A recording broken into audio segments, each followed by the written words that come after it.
Well, the cold snap has subsided for today. I went with a few horses today. I trained, tells his name, Perfect Record, a little bit today. He's going to the track to train on Saturday. Jason had Ailsund over to train at the track today. Mohawk, first training day back. We're back now. So it's just a matter of getting back racing here in Ontario. London is racing on Tuesday. I'll be entering... Johnny will be entering Tanzanite Tricks for Wednesday to race. You might say, gee, she doesn't have to qualify. She's just under the threshold. I trained her very hard here last week. James is going to go over to the track and train her tomorrow. Now, you may say to yourself, Anthony, why don't you just go over and train her?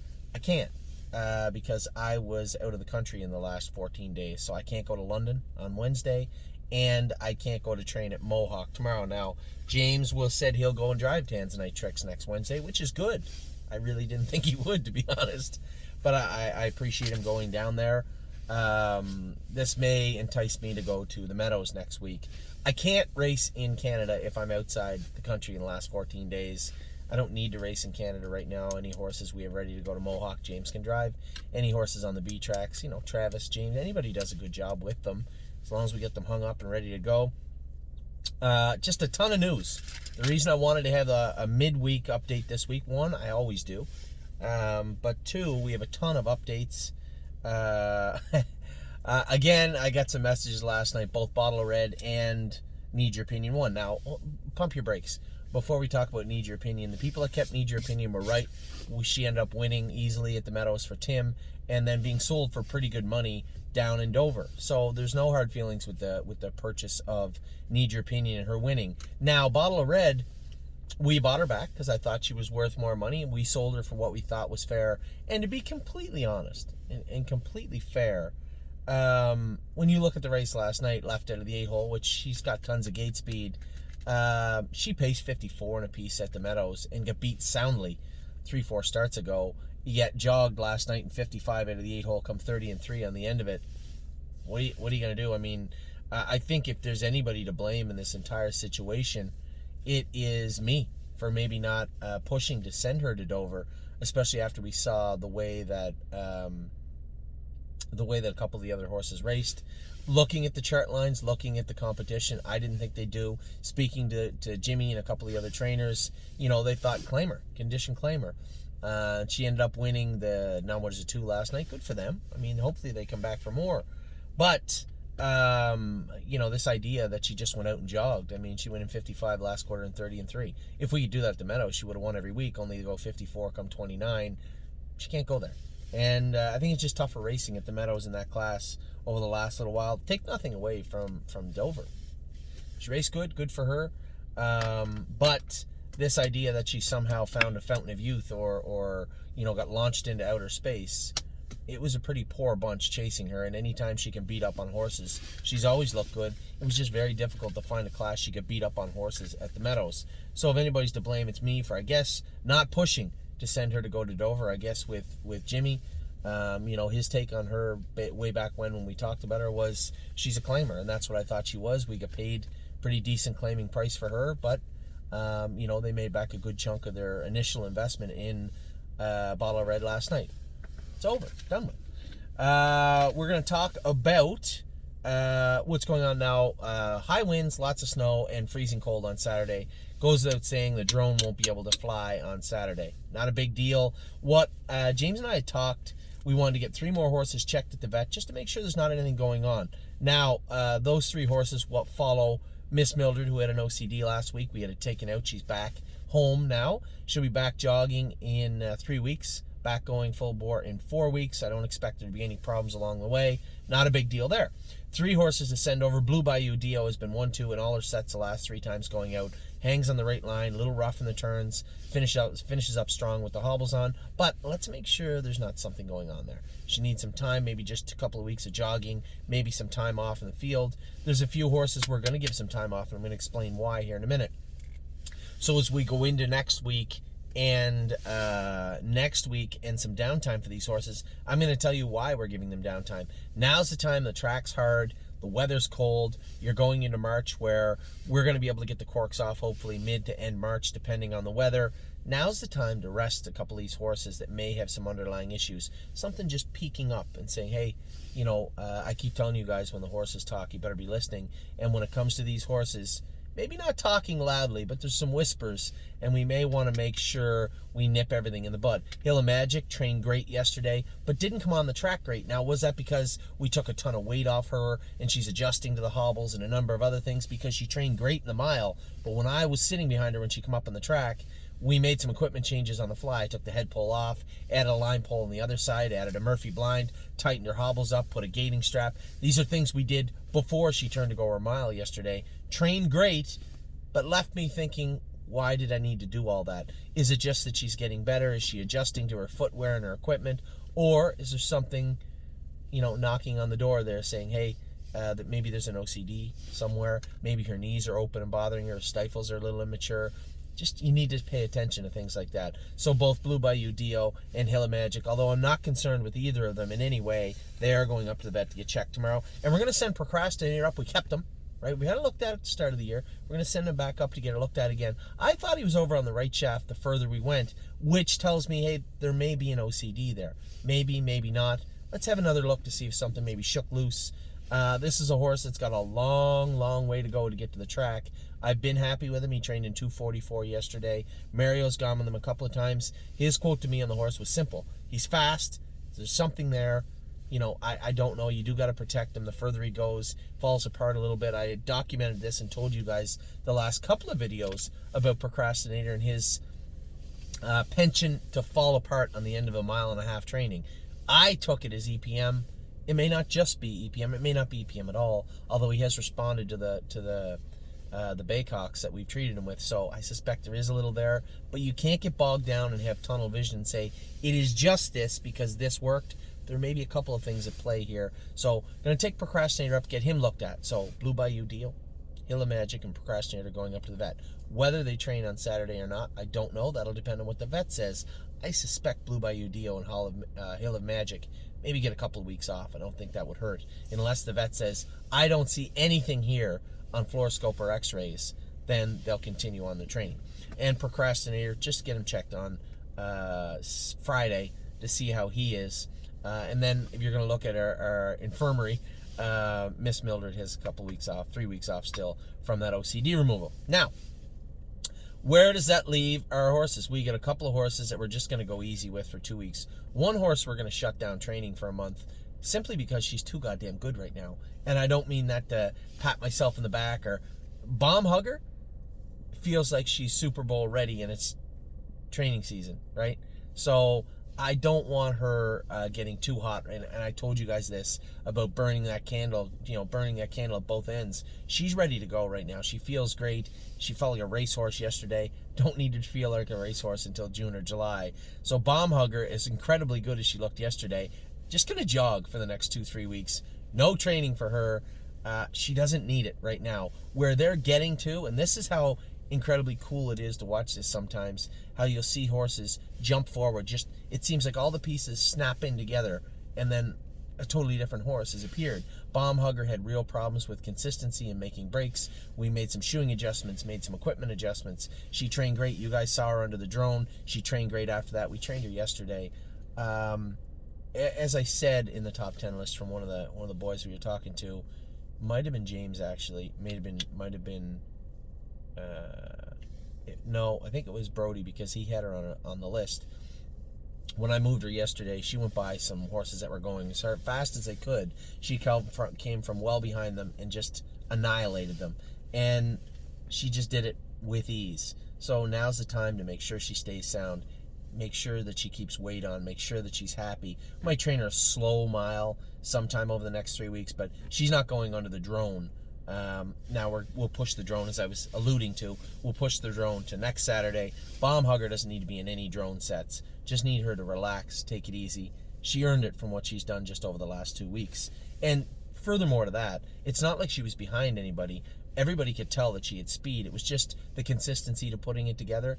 She's put it together quite quickly, figured it all out, and what you're left with is a horse that feels like she's ready to do a lot more than any of the other horses are. So just go easy, especially when it comes to babies. Just go easy. That's what we're going to do for the next couple of weeks. So on the lightly jog, just jog or slow miles list, you look at, depending on what the vet says, Blue Bayou Dio, Hill of Magic, Bomb Hugger, maybe 1-2 skip a few. She's been doing so much work since January. Another filly went from getting on the right line a little bit to wearing a head pole and a Murphy blind.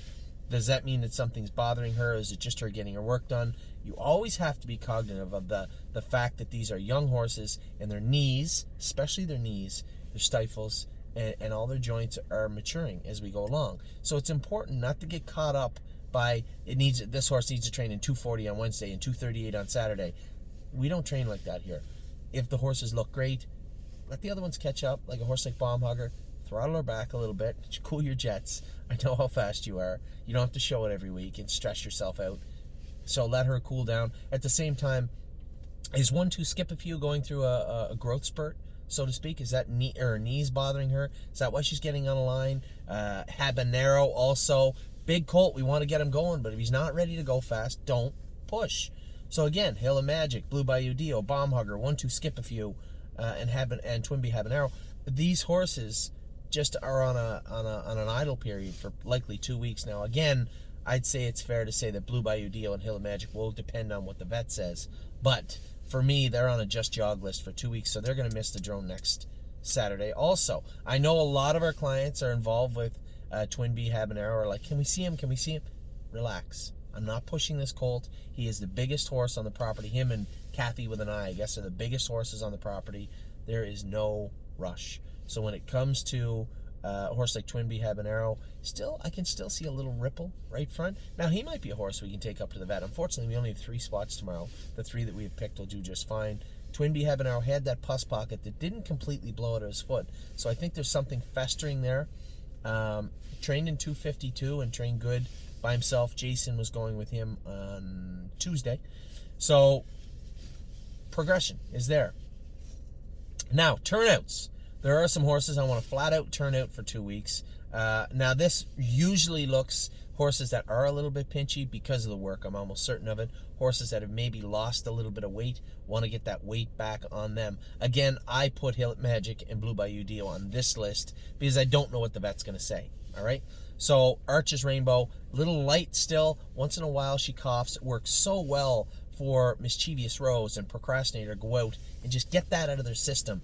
Build up some more put some more weight on them. They seem to just become healthy, which they're living beings. Of course they would. Arches Rainbow, want to put 50 pounds on her, let her get over this coughing once and for all. Harlan L, we've been pushing so hard with Harlan L. Sometimes you forget that he is a horse. He's not a car. And made a couple of breaks in the straightaways. He's touching down low, left hind. But why? Is it because he's getting better and stronger, or is it because something's bothering him? It's an easy way to figure that out. Just going to give another, and he could use 50 pounds too, so Harlan L is going to take a couple of weeks off. As I said, Hill of Magic's on this list. Purple Aura has never had a break and was in the first crop that came here, the first group that came here from the Ohio sale. So this, again, is a filly that does her work well, can get a little grabby in the face, picks away once in a while at her feed, so let her put 50 pounds on and take a couple of weeks off. Makes sense. 3-Point Blue Chip has made breaks in odd places. Now, James's quote to me yesterday was, he came out of the last turn and chirped him, so just went like that. The horse went to explode forward, made a little break. I said, did he hit? He said, no, I literally think he just came unglued. Good. I'm glad that he's taking his job seriously. This, again, is a horse, I don't have to tell you guys, am I a little biased? Am I going to give this guy a wider berth? Of course I am. It's the most expensive horse we ever bought. World champion pedigree. If he needs a little time, and you may say to yourself as I'm saying this, although Will to Win Hanover wasn't $115,000 US, she is a full sister to a world champion and should be put in that pedigree grouping also. Why isn't she getting time off? Because she's a little immature. She's shown no signs of lameness, soreness, discomfort in any way. Mentally, she needs the work. So 3-Point Blue Chip, I think I might just give him 2 weeks just to cool down. That's what I'd like to do with him. Tioga Sunshine, again, same line as Arches Rainbow. Harlan L. Maybe lost a tiny bit of weight, Need to put that weight back on and let her relax. Another horse that just decimated training sessions. Arches Rainbow has been great. Tioga Sunshine's been great. Quietly, Harlanel's been very good also. But I would like to put 50 or 60 pounds on him. And then World for Two fits into the exact same grouping as Habanero. The difference is Twin B Habanero had a splint crowd and was gelded. Missed a lot more time than World for Two did. So as I put Twin B Habanero on the Just Jog list, I also put World for Two for the very same reasons. Put him on the Turnout list. I know these horses, their knees on a half-mile track in the winter with corks on, probably bother them a little bit. That's not to say, don't read into that and say, well, if they're in Florida, they wouldn't have this problem. Yes, they do. It might just be a little more subtle, and that's why you see horses crack knees in June, because the stress we're seeing now, you can only defer that. It's still going to be there. It's still maturity. So the Turnout list, horses I'm looking at potentially turning out: Arches Rainbow, Harlanel, Hill of Magic's on every list, so don't read too much into that. Again, Blue Bayou Dio, Purple Aura, 3-Point Blue Chip, Tioga Sunshine, World for Two. So those horses, there'll be a gap missed for those horses in the drone next Saturday. Not the end of the world. Everybody's been doing their work pretty good. I'm very happy. Now, switching gears quickly to our aged horses. The staking looks like it's going to go through pretty good this month. I did make a tiny change. I don't think it's proper. The Pennsylvania stakes coming up, the early late closers, but early closers that are coming up in March. The first grouping is for 3- and 4-year-olds. Now, Frilly Fringes and One My Heart Hanover are ready, so let's race them in there. I'm not worried about that. But to get Aglaire, Braemar, and Captain's Maid ready to race against 3- and 4-year-olds doesn't make much sense. Those horses all raced at 2. All 3 of those horses took marks, accomplished 2-year-olds, whereas One My Heart and Frilly Fringes weren't. Let them race in the 3- and 4-year-old division first, unless it's tough, unless it's too tough. But we'll get these 3, Aglaire, Braemar, and Captain's Maid, ready for the selective 3-year-old designation series that come up after the first one. So they come up end of March, 1st of April. That's when we're looking to have Aglaire, Braemar, and Captain's Maid ready. There's no need to pay them into that first series. I took them out. So that's done. In other news, Yes has moved to Irv Miller. A lot of people said, Anthony, why didn't you go Friday to the Meadows? Because Yes didn't get in. He didn't get in because the non-winners, the low class that he fits, is PA owned and eligible. They only take a horse there if they need them. I'm not going to keep doing that. So the horse went to Irv Miller right away. I thought, mechanically speaking, the horse looked great his last start. He just needs to put some race muscle, race speed on. And I think he looked sound to me, looked fine to me. So Yes has gone to Irv Miller. He'll arrive there this afternoon. Cavill Hanover arrived there last week. So the Irv Miller and the stable combination are back in business right now. Now he is stabled at Wind Gap, his own farm in Pennsylvania, but you're looking at more Yonkers, maybe Poconos racing schedule for those 2 horses. Jazzy Judy and West 52nd. Jazzy Judy will probably start back in a week in the pool with her first for a month. West 52nd will start back with Jim King. Now, Jason is heading to Ohio the first part of March. We've decided that we want to get those horses trained up and raced heading into the Hackett. It's going to be tough to do here at Mohawk, I believe. You get a horse like My Jazz, not a lot ready for a horse that made $117,000 and 3 wins. Certainly not going to race her against the non-winners of 4 company. Hopefully they'll have a 3-year-old filly prep in her home state. So it's just this is completely based on what took place with COVID-19 and the lockdowns here. You know, we're trying to get the horses ready, trained up, and qualified.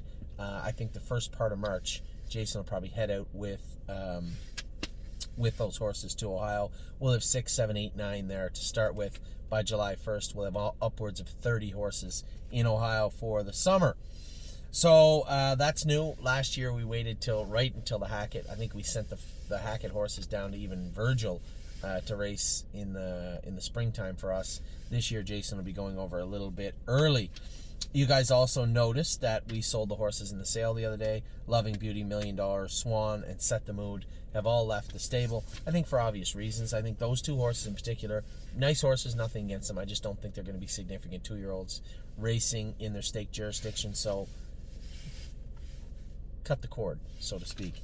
And Loving Beauty and $1 Million Swan both went to Indiana purchasers, so that's their jurisdiction. Set the Mood went to, I assume, race in Indiana or Ohio.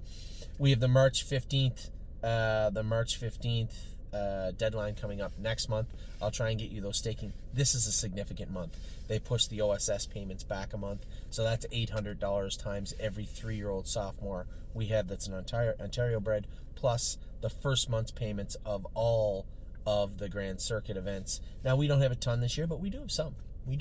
Right? Think about it. 3-point blue chip, will to win Hanover, the way Bomb Hugger's been looking. Let's look if there's something in the middle or at the end or the start of the New York Sire Stakes for her. I don't know, but there's been a lot of horses worth talking about, mentioning in the Grand Circuit scheme of things. Now, the bean counters and smart people inside the stable.ca will tell you the amount of money we've earned at Grand Circuit level has been nothing, minuscule. So every year we try to take a harder look and a more conservative, frugal look financially at what we're going to be doing this year. But we do have some horses that will demand some Grand Circuit staking. Not too many, but we do have some. And then looking at how the horses raced yesterday, we sold all those horses, and the one we kept was Rooney Blue Chip because we knew he was going to be competitive in the class he was in. He just doesn't look good right now. He looks hikey to me. Is it the cork? Is there something wrong? Does he just need a short rest? I don't know, but I told Billy we're going to send him to an aquatherapy, I guess a spa, a Turnout farm for 2-3 weeks till Jason lands in Ohio. Bring him back. Obviously, Jason put his lifetime mark on him. I drove him. Jason trained him in the summer. He raced good for Billy, but his last 3, he struggled since the sale, since we bought him back. Just always the way it is. But we're going to try and regroup. Gave him 2 or 3 weeks over at this aquatherapy rehab farm, and then we'll bring him back to Northfield Park with Jason. Frilly Fringes raced good yesterday. I didn't really want to see her first over, but I see why Dave moved her. Trotted in 59 last quarter in 30 seconds, but maybe not the way we wanted her to do it, but there's always next week. Spend that money. Tough class for her. I was happy that Aaron just ducked her runner up the wood. I'd said to Tim, just put her in the condition claimer. Put her in the claiming side of that division where she'll be able to do next week. I would hope she'll be able to trot 57. Maybe I'll be able to go over and race her. We'll see. I don't know what day it is. I don't know what the plans are, but if there's a day where we get 3 or 4 in, then yeah, I don't mind going over, especially since, I'm not going to be doing a ton of racing in Ontario anyway. It's not really going to affect me. I'm not that concerned with it. I can slide over for the day. Can't go for the week, but I can go over for the day. We'll see what happens next week with Frilly Fringes. Spend that money. Rooney Blue Chip has turned out now, as I said. And then Off-Road Hanover raced okay. Should he have won? Yeah, it looked like that horse was a live wire behind him, but I certainly didn't see any grudge match when he pulled out to go by him. It was more of a come around type thing. It just looked like he was waiting to get beat, and he did. So we'll see how he races in that class. Lots of room for him again in that class. So the ones we have over there, we're finding where they are now. White Tiger's back in training. Brave World comes back in this weekend to Tim. I think Donadover is going to make he got cut off short where he looked like he was going to do some damage here at Mohawk.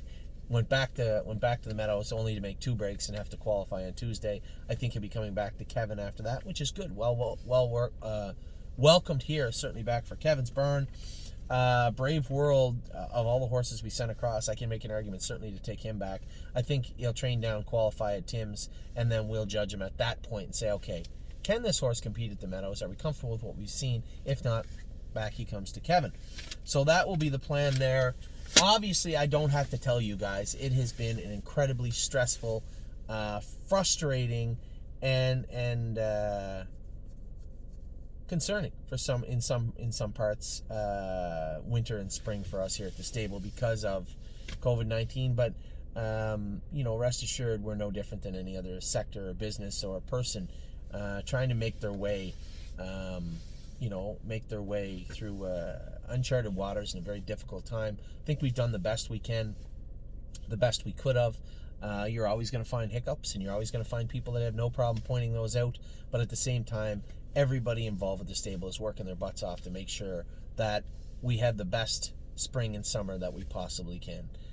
Things didn't go our way in the winter. That's the way racing is, and especially when you sprinkle a little pandemic on top of that, it makes things tough for us. But nevertheless, we're back in business now. Training started today. We had our first trainers from the stable. Kevin took 5 over. Jason had 1 over. Tomorrow we take 10. Saturday we have another 5 or 6 going over to train. We'll have 20 horses or more ready to qualify and race immediately. Tanzanite Tricks will be entered for Wednesday. I suspect she'll be one of our first starters back. So that is your weekend update. Not a lot of drivel this week. A ton of information jammed into 24 minutes. I was so intrigued and impressed with our top 10 lists from other guys. We're going to do that more often now. I like that. We're going to have top 10 lists from everybody coming up. Maybe, I can't imagine we don't need to do it again Saturday. So let's say after the next drone day. Let's say Saturday after the drone day. I'll get everybody. I'll put them all on the spot. We'll get top 10 lists from everybody next, not this Saturday, but next Saturday after the drone. Again, for those of you that are involved with, I'll run the list again. Arches Rainbow, Harlan L, Hill of Magic, Purple Aura, 3-Point Blue Chip, Tioga Sunshine, World for 2, Twinbee Habanero, 1-2 Skip a Few, Bomb Hugger, and Blue Bayou, Dio, Procrastinator, and Miss Mildred. No concerns, no worries. What we're trying to do is traverse the best way forward for these horses. Arches Rainbow is a little light. Put some weight on her, keep her from coughing, get her confidence back up and her health back up. Harlan L, same type of thing. Hill of Magic, Purple Aura, 3-Point Blue Chip. These horses just need a little tiny break in the action. So they wouldn't be getting breaks if they weren't doing it right. Put it that way. These are the horses that, one, the odd time you see them be a little peggy on the track. By peggy, I mean, that horse a little sore, a little bumpy, and you're going to see that with growth and maturity. But at the same time, because they're doing their work so well and doing it so good, they can go out and take a couple of weeks off in the field. Not a problem at all. Bomb Hugger, I don't know if I've seen a horse excel that quickly, that fast, and then look that good. And I mean that good, that I literally said, no more training this filly for a little bit. She's too good right now. So just 2 weeks of jogging for her, simply because she looks like a racehorse now. She doesn't need to. So it's just stress management, I guess, for her. The other horses, just let them come around. It's pretty clear that when you see horses running in a little bit more in a hard track in February, that something's bothering them a little bit. Did they just get shot? Are their feet a little tender? Or are their knees open and a little reactive?